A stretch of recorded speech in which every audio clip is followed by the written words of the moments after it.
Have you been inside of one, Russell? I have never, willingly or inadvertently, entered a Cracker Barrel stage, and for a while didn't know what it meant. Now I understand what now that I've learned a little bit more about Uncle Herschel and his traditions and his ways and his philosophy. I get it a little more. I need you to go into one. I don't we need Russell Brand's opinion of Cracker Barrel and to see you're probably not going to eat any of the food there. You could have a Well, that's nice tea. grits. Grits. I love the grits. I do. I'll eat the grits. Do they have grits? Do they have corned beef hash? I haven't been there in a long time.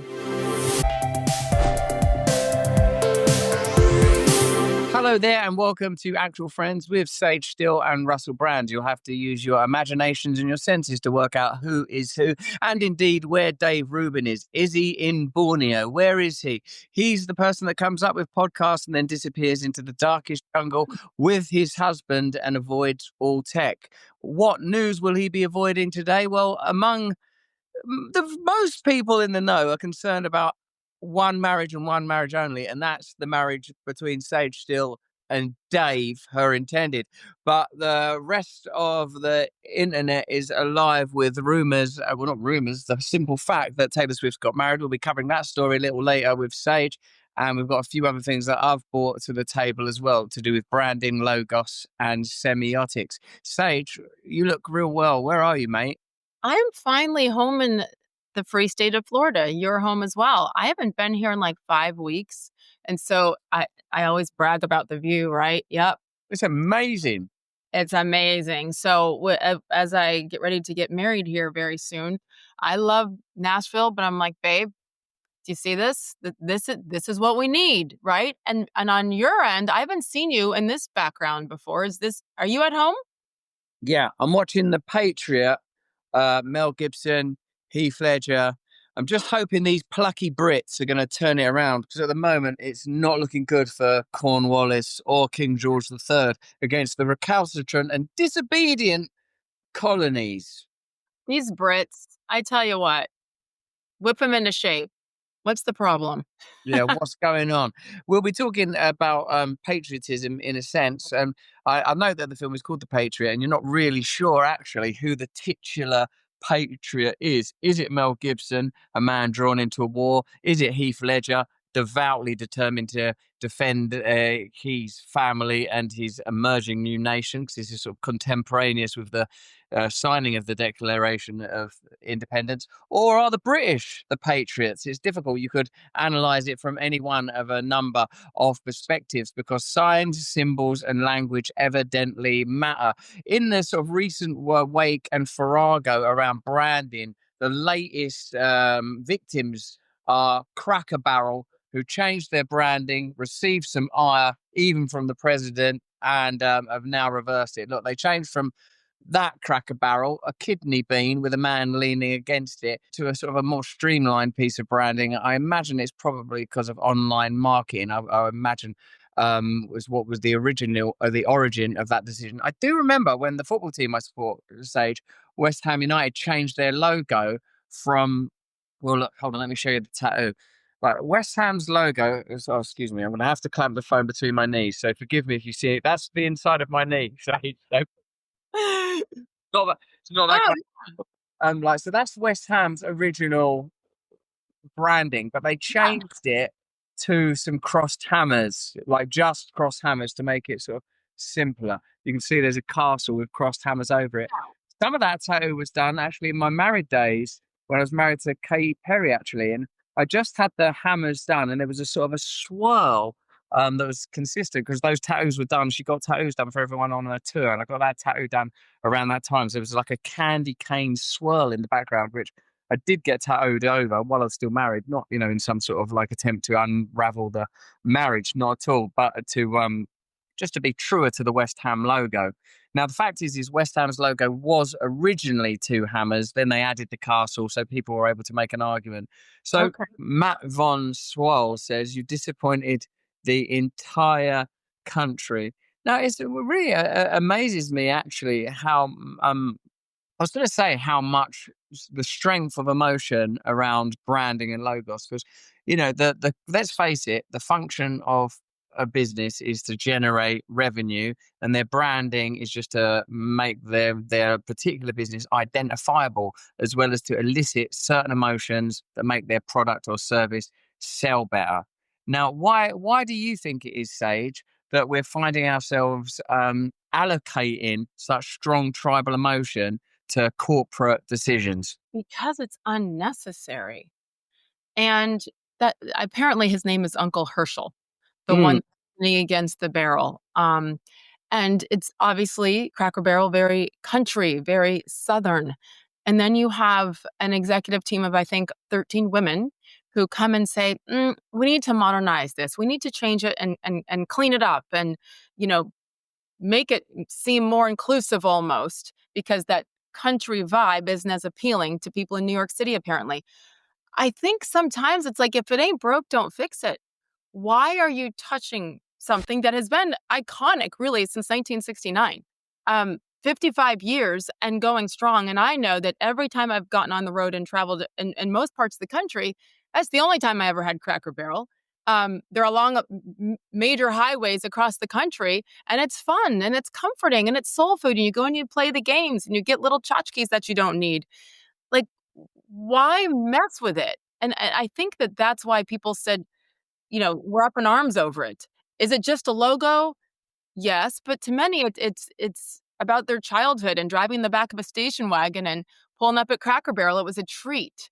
So it didn't ruin my day, but it was just another one of those things where we say, why? Why? Just leave it. Have you been inside of one, Russell?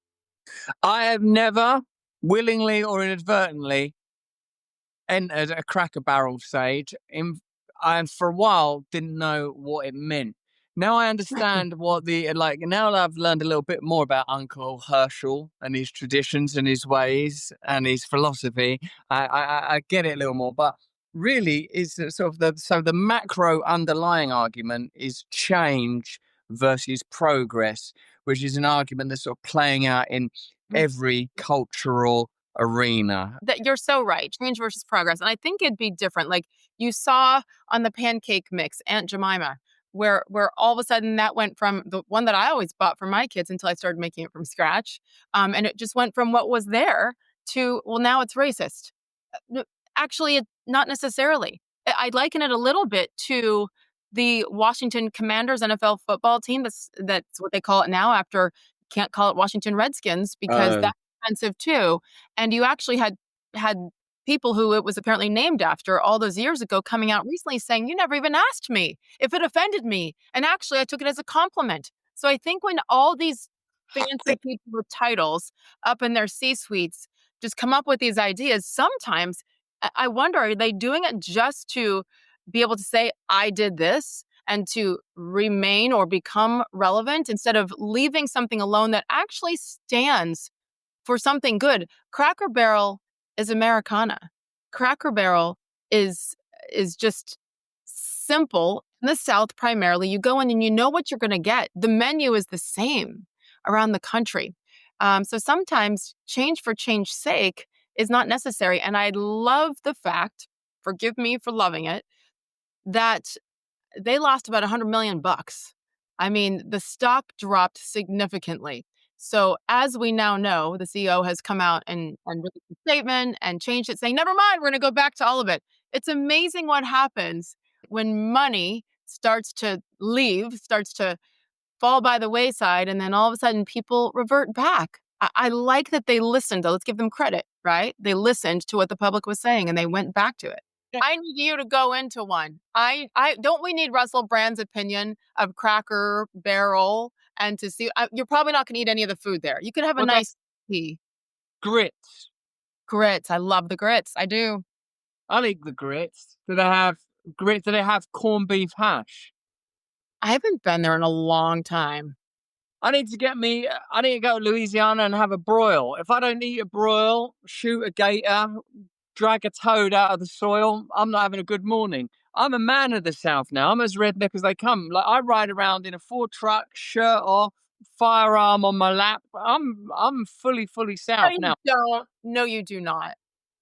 I'm Cracker Barrel, baby. Hey, like in my country, everyone's going crazy about flags. There's been like protests, somewhat spontaneous protests, where people are raising the St. George's flag, the flag of England, as opposed to the Union Jack, which is comprises numerous flags of Great Britain.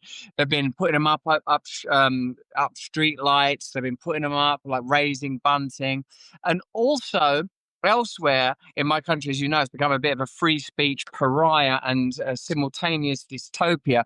They're banning the use of the word Palestine, because the Palestine Action Group has been deemed a terrorist group. So people are wearing plasticine T-shirts. So that's obviously an issue oriented more towards the left. And on the right, there are people putting up flags. So on the left and right, there's a lot of heat around insignia and signs. So your culture here in our beloved United States of America and what's going on in the UK are comparable. I guess, it's easy to be dismissive about changing a symbol when it doesn't mean something to you. It doesn't mean anything. Just to Yeah. be straight up, I don't care about Cracker Barrel or how they brand their restaurants or product. But I do care about when they changed the logo at West Ham. I cared when they changed the stadium at West Ham. I care about those things because to me, those roots reach down into my family, into my relationship with my Yeah. father, my grandfather, my community, my class, my identity are all tied into that. I reckon we just have to be careful about what we allow our emotions to be tethered to, because I think obviously we're exploited on that basis. We can be led by the nose into conflict and drama by caring about how jeans or hair products or Bud Light or Cracker Barrel sell their products to the consumers. Because I would say whether they've rescinded and reevaluated now, but the attitudes that people felt were present in the changing of that brand haven't gone anywhere. If they're like, we want to appeal to people in New York now, to hell with those crackers, the irony, that attitude will still be there. So I just feel like when we get excited, stimulated and attached to issues that are ultimately about commercial gain for, in this case, a restaurant chain, then I just feel, I understand the reasons. It's because it's about change and it means something to people and it's familiarity and tradition and all of that. I recognize it. But ideally, whether it's me and my love of West Ham or people's love of Cracker Barrel would be able to get beyond it, then we wouldn't be able to be moved around on the chessboard of corporate and commercial partnership. Hey, Sage, did you see also that there's been a change in legislation around the burning of the flag to up the semiotics and iconography argument? There's new legislation being introduced. There it is there, prosecuting the burning of the American flag. I always assumed it was kind of illegal to burn a flag anyway, but it was sort of protected by free speech. I would never burn a Bible. I would never burn a Quran. I would never burn a flag of any nation. I would not do it. But I want to. Where does the free speech and literally incendiary nature of flag burning lie on your on your catalogue of ideals, Sage Steele? This is why I think it's such a tough decision for many because we all believe in free speech. I don't have the answers as far as what that line is. What I do know, as the daughter of a career Army officer who went to West Point, as the daughter of a Buffalo soldier, my grandfather was a black man who fought in World War II, was not allowed to serve with white fellow American troops because of the color of his skin. The military runs deep in my family. My fiance fought in Iraq, lost several people close to him fighting for that flag. So I will admit to being biased in that way and very sensitive about it. And I am 100% fine with punishment of burning and desecrating the flag. It is illegal in many, many other countries, as are many things that are lesser offensive to many, right? Mm. I did see part of this, and it's going to be tough probably to get through the Supreme Court, right? But they have been tough on Trump with this one. Even some conservative people on the Supreme Court have gone against Trump with this one, right? But I do believe, Russell, if you want to be in this country, be here. If you don't want to be here, get out. Leave. If it's so bad that you feel the need to burn the flag, leave. What is keeping you here? Many people in Hollywood, people that you probably know and are friends with, have decided they don't like it, so they left. They didn't burn the flag. Rosie O'Donnell, as far as I know, Ellen DeGeneres, nobody burned the flag. They just left and bitched and moaned everywhere along the way. Great, congratulations, you have that right, especially when you leave our country. So often when you see these illegals coming in here, immigrants in general coming in and then burning the flag, why did you want to come here? Just go. I don't have much patience for it. And maybe I'm a hypocrite because I believe in the First Amendment, but I am fine with coming down, dropping the hammer on people who choose to do so. Who is this lovely guest of the show? This is Bear, my German Shepherd. That's his wheelchair.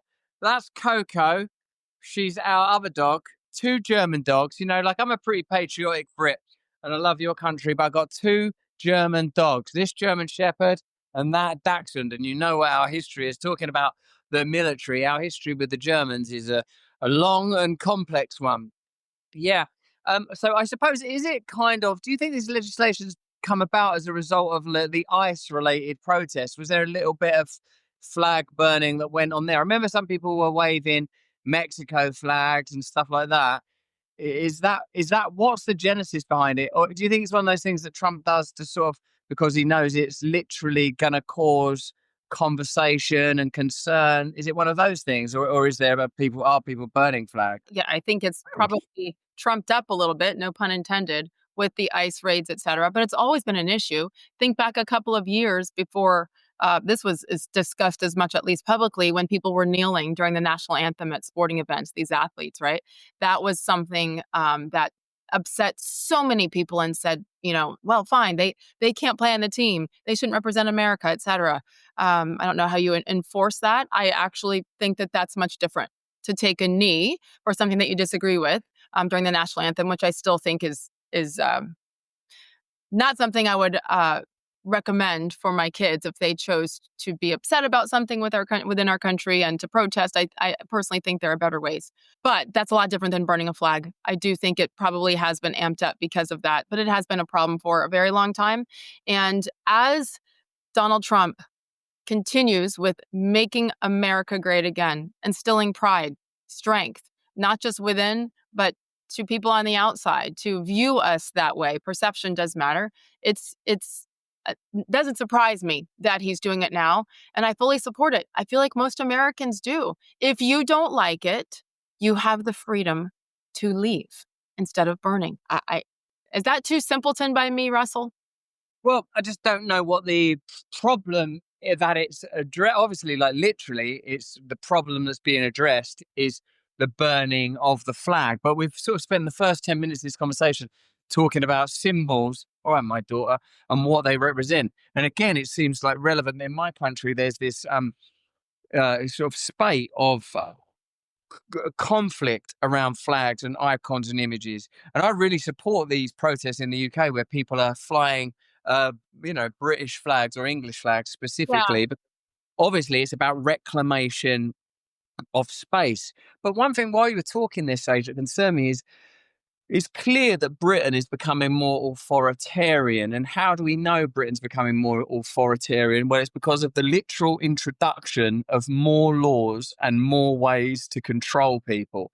I think we have to be mindful that just a few years ago, countries that we would have regarded as sort of sophisticated, civilized, Anglophonic nations, Canada in the main, other than Quebec, and Australia, had internment camps that they built and then kind of asked us to forget about during the COVID pandemic. That authoritarianism is always legitimized as a response to a threat. In my country, they're increasing police surveillance, they're increasing clampdowns on free speech, they're neglecting to investigate some crimes that people think are significant, like the rape gangs that have become sort of prominent and have been prominently reported upon in the news. But I think that whether you like the government or don't like the government, of course, it's important, or from a personal perspective. But whenever new rules and laws are introduced, I suppose you just have to be wary about how they may be deployed. And the trend to be able to criminalize and control people is an unnerving one. So I'm saying, I try and think, what is the bigger issue. What's really happening here? And I think that what's really happening, as best as I can understand it, because God knows I'm not exposed to as much information as some people, but it seems like the control of information has become very, very important. There's an information war taking place. That's why we're seeing MSNBC calling themselves My Source Now, or whatever they're calling themselves these days. But the ability to control information has become more complicated recently. More extreme measures are required in order to justify controlling not only information, but people and protest and communication more generally. So whilst I would never burn a flag or would want to Yeah. burn a flag or would never endorse a person burning a flag of any nation actually, because it's a little bit Neanderthal, let's face it, I feel that but the reason I wouldn't do it is because of respect for people to whom it means a lot, people that have given their lives for what is Yeah. signified through the flag. That I understand that beautiful principle and that beautiful idea. I just wonder what it's really about. Who's being protected? Who's being damaged? And when governments are increasing authority, we should probably have a perspective on what we think about governments increasing authority, whether it's seemingly to our advantage or disadvantage tribally. If you think about when it happens, for instance, in Los Angeles recently with the ICE raids, etc., it isn't just burning the flag, it's the chaos that erupts around it and the violence that erupts around it quite often. It isn't a peaceful act, for sure. And that's one of the things that the administration is saying, is that it encourages other things and other acts of violence. So it does make sense when I think of the images and the videos that we've seen where people jumping around and then they're lighting cars on fire after that. Like, it tends to delve into deeper issues, is what it feels like. Also, Mm. this is a this is something that both sides for years, Democrats, Republicans, liberals, conservatives, have fought to protect. I saw a video last night, Russell, of Joe Biden, probably in like 1995, I think it was, going nuts on this. What holds us together as a nation, Mr. President, is not a common language, although I think that is necessary. It is the national symbol. The reason it is worth preserving is because it unifies this diverse nation. The flag's unique place in our national life means that we should preserve it against all manner of destruction. A statute making it unlawful to burn, mutilate, or trample upon any flag of the United States, period. I've seen videos of Hillary Clinton. I think it was from like '06, '07. Maybe that was 2005. Just imploring the government to not allow this, to make it a punishable offense. So I hope, Mr. President, that we can pass a law that criminalizes flag burning and desecration. I agree that this burning, this desecration that can happen to our flag is something that people have a right to ask this body to try to prohibit and prevent. So it isn't just Donald Trump. I mean, it's him doing it today because he is the commander in chief. But people on the other side have been saying this for decades. So Mm. I feel like if we just look at that history, those facts, I don't know too many people who are going to defend continuing to allow it, at least if they're being consistent with what they said before, which is, this is about uh, pride. This is about standing for what our forefathers did. The number of people that died for that flag, protecting that flag and the people of America. So it's interesting. I'd love to hear Hillary Clinton today, Joe Biden today, many of the people on the left today, to see if they still believe what they very, very clearly stood up for just a couple of years ago. Yeah, in a way, I wonder about what are the conditions that would make people want to burn a flag. Like in Patriot, I started our conversation today, sort of joking about. There's a bit where they burn effigies of King George and some Mhm. other significant figure in the sort of early independence era and the battle for American independence. And I thought, I wonder if they did do that. I've had an effigy burned of me before. It's something that happens in the UK. They do it like they're sort of like around bonfire night, because in British culture, there's still fireworks night where the capture of Guy Fawkes and the insurgents that sought to blow up the Houses of Parliament is celebrated every November the 5th, the day after my oldest daughter's birthday. So the skies are lit quite rightly with fireworks. I day after it. But it's interesting that our country has this sort of celebration where effigies are burned and fireworks are released to, in a sense, celebrate the authorities capturing rebels that, sort of sectarian violence between Catholics and Protestants then. But like, I wonder if we were to collectively examine how often the interests of a nation's elites are at odds with the people they govern, we might have a different perspective on what the flag represented. If you think of some of the wars that you listed there, it's very difficult, even with the lens of modernity, to question the ethics of the Second World War, I suppose, and the First World War. But when you start looking at Vietnam, Afghanistan, Iraq, Iran, who were those? And I recognize that your partners and future husbands are veteran, and these opinions, by the way, I've been living in your country a while now, and there seems to me that there are a few people more critical of the American government than the veteran community, particularly when it comes to many of the misadventures of the United Military Forces abroad. And sometimes I don't think people should burn flags. It's disrespectful to do that. I mean, you should go for, I'm a Christian. So my moral guidelines are derived from Christianity, which Yeah. tells be loving, be kind. And what's sort of beautiful about that is you don't need to worry about different ethnic groups or different sexual identities. You just go, be loving, be kind, don't judge. I've got my instructions. Thank you, God. Thanks. That's me done. I don't need to worry about the cultural ramifications and permutations. I've been told I'm meant to model myself after Christ, be loving, be useful. And I find that hard enough without trying to break it down into new little categories to argue about. And so what I feel like is, the nation, I think over time, the state has sought to replace the authority of God in the lives of people. And I think that became very clear under Biden, but has that all gone away under Trump? That's a sort of a question. In my country, there's a centre-left authoritarian government legitimizing control by saying we need to, break up these protests and we need to protect migrants. And it's all the arguments of the left. And in your country now, it's the arguments of the right are being used, but the result is the same. The government are, generally speaking, in both nations, accruing more authority. If just to be plain, are much more supportive of Trump and Bobby Kennedy and some of the brilliant people that we both know in your government now than I am in the UK government. I think they're just straight up manipulative liars. But I'm still, but the bigger question about who really has authority remains. And for me, it is God, it is Jesus Christ, and all of us have to have an individual connection with that. Now, I know there's stuff in scripture that tells us about how we have to bow down to government and stuff, and I'm trying to work it all out, Sage, but I just get concerned whenever governments take more power and whenever the culture divides people more.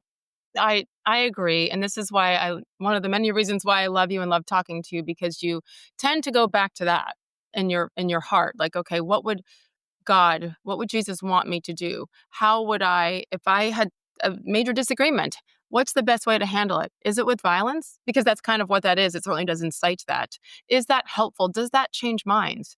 To me, it comes down to that, number one, but also common sense.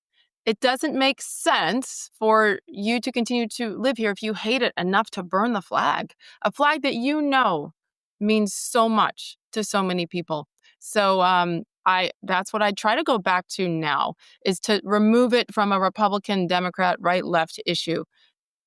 Common sense. If you have a problem, you have the freedom to go elsewhere. And you actually have the freedom to speak, but to do that, no. Right now, it seems like it's for social media. It's for reasons of gaining attention. And you're not going to convince anybody to listen when you handle it that way instead of trying to do this. So forgive me. And by the way, again, my history. That's an area where I will never flinch with our country, as imperfect as she is. There's a lot of good. There's a reason why you're here. There's a reason why millions of people are trying to come here, have done so successfully. Whether they've done it the right way or not, there's a reason. So I congratulate all of those A-listers and others who have said, I don't like it anymore, and they just left. Good. But they did it peacefully, and I respect that. I respect that a heck of a lot more than I respect this. So we'll see what happens. This is such a more important topic, so much more important. Um, Taylor Swift. Are you a Swiftie, Russell Brand? Yes, I've always been a Swiftie. I started being Swift as a younger man, but I got Swifter as time passed. And at this point, I'm so bloody Swift. I can barely. I move between What all. would your wife say? Would she agree?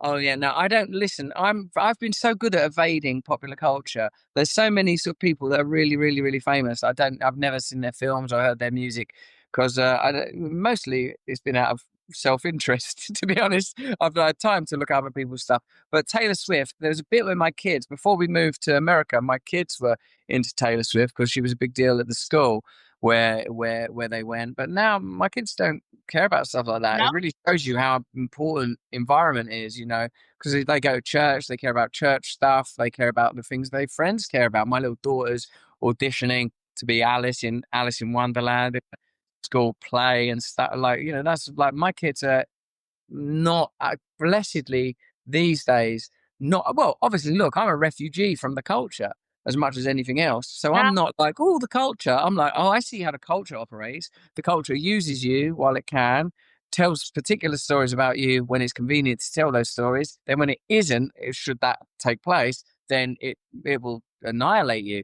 And so me, I don't have a sort of a particularly benign attitude towards the culture or its maneuvering. I sort of see it really as in general evil. That's where I default to. Is like, this is evil. Let me explain to you how. And like, I normally need a couple of coordinates before I can do that. But I know that you're going to give me that on Taylor Swift marrying the lad that plays for the Kansas City Chiefs. Is that right? Yes, I'm so proud of you. Thank Yes, that you know American football. And you. Travis.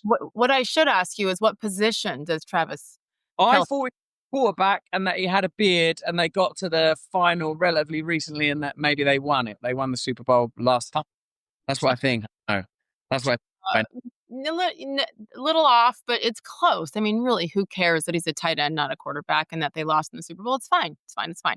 Well, They've how many of those facts because this might be a good way of judging everything else I've said up to now in our conversation. I'm probably right about the same amount. Like, no, it wasn't the Kansas City Chiefs. You're right on the most important things, especially considering Beard. He has a beard. He does have the beard, especially on the importance of this topic or lack thereof. He does play for the Chiefs, and I knew Travis years ago, and I always liked him. He's a good, fun kid who's a hell of an athlete. And his brother also played in the NFL for many years, retired last year. Imagine that, two blue collar kids from Cincinnati, Ohio, who have turned into this. Like, it really is, again, kind of the American dream, right? Amazing. Oh, I'm down. Yeah. Yeah. Okay. Here's the cool thing. They get engaged this week, or at least they announced their engagement this week. Of course, what do all women do? They go and they look at the ring. And then I saw all these experts online last night trying to break down how many carats it is, what the meaning of it is, how much approximately it might cost. I'm like, my goodness, we are so pathetic. But anyway, here's what I found was interesting. Clay Travis, who works for Outkick and does a lot of stuff for Fox News, he's a Outkick, basically, the sports website, but he talks so much about culture as well, politics. And he brought up something that I thought was fascinating. He said Taylor Swift, she speaks like a liberal. She endorsed Kamala Harris, infamously in many ways, and the Pfizer shot, et cetera, like all the things. Oh. But he said, so she's acting like a lefty, as are many in that world, of course, music, Hollywood. But what she's doing comes across like maybe she's living like someone on the other side, where she's always had this dream, like most girls do, to find your Prince Charming and to get married. I don't know if she wants to have kids, but it'll be interesting to see. Like, once you're married, you know how we are, and we become these nurturing souls if we're blessed enough to be able to become a mother. I wonder what it's just going to be interesting to see how she evolves, because all the men she dated were the Hollywood types, no offense, and didn't celebrate her. And this young man is a man. I mean, just physically is a man, and he's old school, and he's going to protect his woman. I know him well enough to know that, and I think we've seen it. And now Taylor is in this like protective bubble, which was quite the opposite, it seems, from the other relationships she's had. So maybe she goes from mouthing off about all these issues and go Kamala, and all I care about is my cats and blah, to she feels protected. She feels loved by this man, and maybe she's living differently than how she thought she would. I think it's an interesting thought. You think that this will marry some republicanism into her? We got to help her somehow. Gonna marry that liberal right out of her. I didn't know that because I didn't know about the cultural background of them brothers, but I guess it makes sense. They're blue collar, self made, college athletes, superstars. That's pretty cool. I mean, I love that. And maybe you're right. Maybe that perhaps it'll be a marriage between what's presumed, because she's had an interesting trajectory, I suppose, in so much as didn't she initially, as so many American female pop stars do, represent the kind of virginal in her case, wasn't it in particular Christianity, and wasn't there, like with the Jonas Brothers and Britney Spears, a kind of a sort of an almost perverse infatuation and interest in her Yeah. sexuality, status, sort of weird, all of that. But now she might be normalized by this guy. So I don't mean normalized in a kind of condemnatory way. I mean to say she'll get married and, like the part of us that is made in the image of God, but very much animal, bound within the sacrament of marriage, is kind of standardized, not necessarily normalized, standardized, brought Yeah. into a place where you know what you're doing. I mean, certainly, as we've discussed before, Sage, when me and you have been chatting, like, what is beautiful about marriage is the sort of clarity that it provides. These are the rules in marriage, and like, listen, I can have an argument with my wife any day of the week. It was our anniversary yesterday, by the way. Oh, how many years? 8 years, 3 kids, couple of continents, just a few international scandals to handle. No problem. Um, and marriage, it's a basis for living rather than one's own imperious urges and endless longings and wants and senseless and tedious opinions. Let it all just be collapsed into one Yeah. day you're gonna die and you want to die in the arms of someone that loves you or be there when they die. Something just simple and precious. I love, um, first of all, for you that you've experienced that and with these babies and this home that you've created, and also an example to your kids of what love is. I mean, it's wonderful that we get to experience it, but when we get to share that with our children, I'll tell you, because yours are babies, your three are babies, mine are not. And it's so cool that now my kids are getting to see their mom loved that way. That Yeah. the way that Taylor Swift seemingly is, the way that you love Laura and she loves you. And I think that that's something that's probably underestimated in our culture. That yes, we all want that for ourselves, but if we're able to pass that on to our children, isn't that how we begin to turn the world around? I mean, it sounds so cheesy, right? And so cliche, like all you need is love. But if you have it, others see it and feel it and then aspire to it. And as the father of girls, and you and I've talked about this before, to raise that bar and keep your standards high and don't settle in any way because you do deserve to be cherished. Um, you know, I don't know that Taylor, and I'd mentioned if she sometimes, some dates speaks about this, felt that she deserve that or could get that. And she was only surrounded by young men who didn't treat her that way. And she accepted it for a long time. I saw something recently where she said to Selena Gomez, like, don't settle, raise the bar. And this is a young man, very different from any of the others she had dated. I'm not a huge Taylor Swift fan. I don't listen to her music. I don't like her politics, but I'm such a fan of her happiness because I'm a fan of everyone's happiness. That's Mm. what Jesus would ask Yeah. you to do, is to just wish everybody well. I don't care what your opinions are. She's being an example right now, that she waited, and at 35 years old, she's not a baby. That Wow. that she found it. It's really great. And I've noticed a lot of people who haven't liked her in the past for her comments and her politics on X, etc., who are thrilled for her. It's okay that women still have that dream to find a man not to dominate us and not to, be the boss of the world, not to be a man in the old school way where now liberal women are like, we don't need you, but to be that protector, to be the leader of your family. And I'm thrilled for her. I love happy 8 years to you. Thank you. You've cheered me up on the subject there. I thought it would be something I didn't care about, but yeah, that's it's a good take.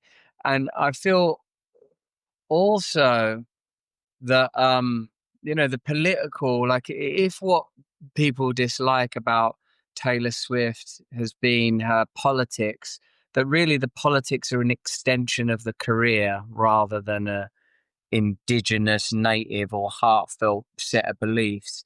Just that it operating, if I don't know what agency represents her or what record company, but I do know that there'll be, very extensive and expensive contractual obligations and relationships that all ultimately center around some interests that prior to Trump 2020 or Biden 2020, as it turned out to be, or Trump 24, like, they would have been, we require of you that you post these tweets, not suggesting agency, but I would say that the incoming information would be very sort of strongly pointing in one direction.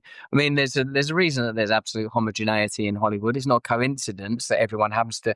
You could say that the arts, one might say, tends towards liberalism, but Hollywood is not, in the main, art, it's industry, and there's a requirement that those industrial interests are managed and maintained by sets of political beliefs that are clearly aligned with, and have been for a long time, with the Democrat left. And there would have been a point where I'd have thought that was a good thing, because it wasn't that long ago it was the Republican Party that were demanding crazy, unwinnable wars in order to support corporate and commercial interests overseas. Now it's gotten a lot more fractured, fragmented, and more confusing than that, more confusing than I can understand. But what I do know from my brief foray into Hollywood living is that when you live within a culture like that, you're likely to be the recipient of ambient pressures that would lead you to sort of go, someone post this or that about Joe Biden or go Kamala Harris or whatever, probably going to do it, because it just seems like that's what you're meant to be doing, is what everyone's doing. So I don't imagine that she's a forthright, strident political advocate, other than in the ways that any human being would be, for our general consensus that people are sacred and warrant love, and that the country is sacred and warrants respect. We sort of agree on the basic stuff. I mean, if we're arguing about Cracker Barrel, it's sort of a sign that there's a general consensus on how to run America. Zachary Levi is the guest on my show. Hi, everybody. I hope you're subscribing. Sage Steele Show on YouTube and everywhere you get your podcast. Zachary Levi from, Hollywood fame and Shazam and a couple of different movies. And he's such a good, thoughtful soul. Yeah, I like that dude. He's amazing. Really cool. And we talked about this on my show that's up right now. And he stood up during the end there of COVID and some of the chaos, and really got crushed in Hollywood for it. And it's been very, very scary, as it is for many people in many different jobs and industries, regardless of their socioeconomic status. And I said, what's your guess on the percentage, like, of A-listers, people that who actually are supportive of not just Donald Trump, but in general, the woke, like the anti-woke movement, trying to eradicate some of that. And he said at least 25%.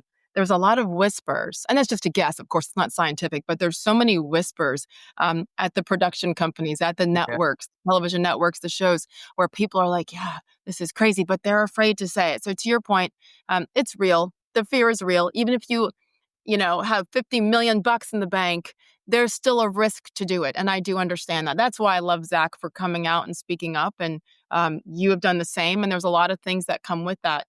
I also think that wisdom comes with age and experience. My mom is the first one I heard this old adage about. If you're young and you are conservative, you don't have a heart. When you're older and if you're liberal, you don't have a mind. And I think it's spot on, because when you really think about things, we are basing our opinions, we just talked about this, on common sense. And for the example of illegals, like, no, there's a reason why you're called an illegal, because you did something illegal to come here. So fix that, or go and be legal, do it legally. This is common sense. This is not basic. This is basic. It shouldn't be controversial, just like forcing someone to take a COVID shot. Wait, my body, my choice. Wait, it's unproven. It's an experimental shot, but take it to keep your job. That's not common sense. That's what it really does come down to. I don't know how I turned from Taylor Swift to that. It was Hollywood and just the pressures, right? And the pressures of people to say yes and go along, to maintain their job, sometimes to maintain their status, to be able to pay their bills and raise their family.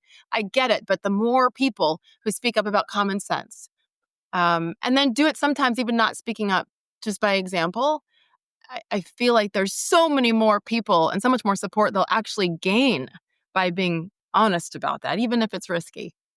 Yeah.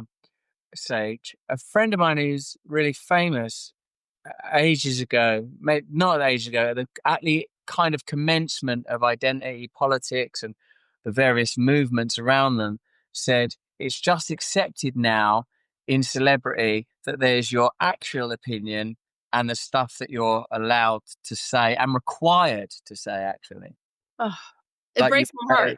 yeah, that's most people. Well, not most, but I reckon a significant number of people. There's always there's either something that they're hiding, something they know they have to believe, something they know they can't discuss because they're people and they're broken. And like if you investigate anybody, you're going to find brokenness. You're going to find failure, deception, dishonesty, greed. It's in all of us, and so that's why it's so ridiculous that we look to them as even icons or idols or True. falling or anything, because they're just people. I wouldn't any other 25-year-old 30, I don't give a shit what they think, but unless it's very well grounded in experience or something, but not by virtue of the fact that they are well represented in the sort of singing quadrant of the character or that they've been marketed beautifully. So it's Here's the thing, though. You and I mean, it's very different. Our careers, everything, your accomplishments, it's a completely different world that you're in. You are in that A-list world for eternity. And we've been given these platforms. We've worked hard. We've earned it, of course. But to me, this is a God-given platform. And if we don't take advantage of that and just try to do it with kindness, sometimes I need to tampen it down a little bit. I admit that.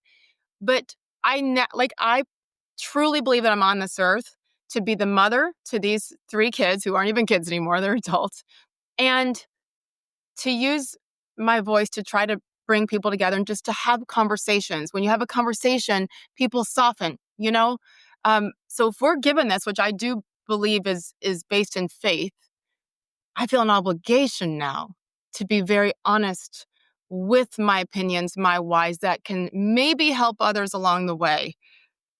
For example, with the men and women's sports and that chaos, since I was involved in the sports world for 30 years, no, and there's so many people who are afraid to stand up.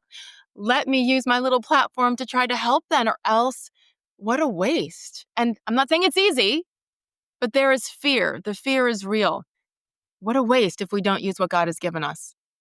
Yes, that's correct, I think, Sage. And as long as what we give, one thing I would dispute is who does give those platforms, because really what I've recognized now is that the function of celebrities is to convey the opinions and beliefs that other interests find favorable.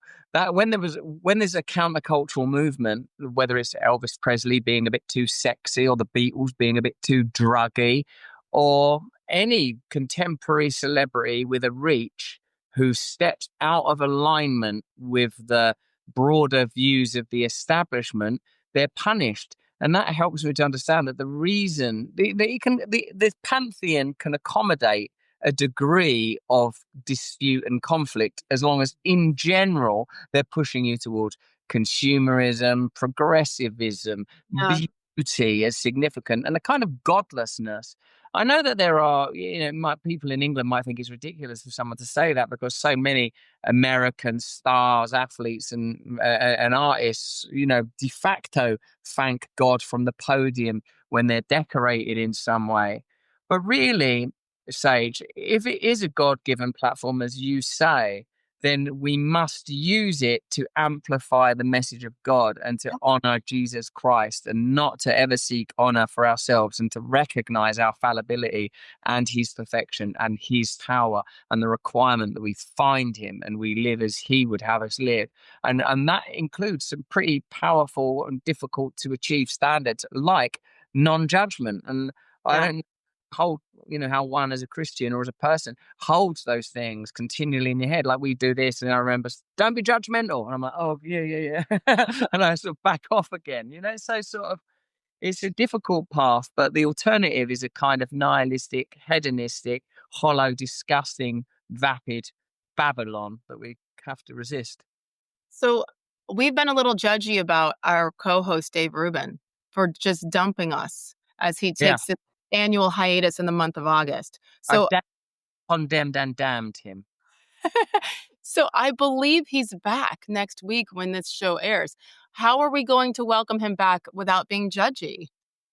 I'm going to be judgy. I'm going to fail. I'm going to tumble into judgment. Oh, how was your holiday? I hope you're well. Did you have colonics? What type? Were they done? Who did them? I'm laying into that guy with every layer of vitriol and bitterness accrued from a lifetime. Now I'm going to just, love him and hope that he's cool. Yeah, well, he better be. I mean, as you pointed out all these last 4 or 5 weeks, is you start the podcast, you bring us together, and then you just go off gallivanting in your own fancy world. So, no, we're going to bring him back, welcome him with open arms. He has a lot to catch up on. Like, Make him feel included. We've become now. Like, make him feel. Don't make him go like, oh yeah, no, that's just a joke. Me and Sage do. Oh, you wouldn't get that. Yeah. Sorry, private joke, Dave. Sorry, you wouldn't get that. Yeah. He's gonna have to do some homework to catch up, and then try to separate the true bond that is formed here. So next, we're both Democrats now. Say, oh, like it turns. Listen, we're Democrats. I don't even know if I could go along with that joke for like 5 seconds. No. My parents would disown me. I would disown me. That would be bad. Okay. You Thanks, are the best. Enjoy the babies. You didn't tell us, why is your dog in a doggy wheelchair? He just got a thing called degenerative myopathy, which means a deteriorating nervous system, a bit like multiple sclerosis if it were a human. I stopped walking, that would be, I always assumed that would be the end of his life, but it isn't actually. It just means I've got to carry him everywhere and put him in a wheelchair a bunch. And it's go swimming with him in the sea and put him in this wheel. It's a different life, because this dog used to be pretty wild, but he's calmed down now. Maybe that's why I love him. The Brand household. Never a dull moment. Like some dull moments. Thank you, my friend. See you next week. I'll see you soon.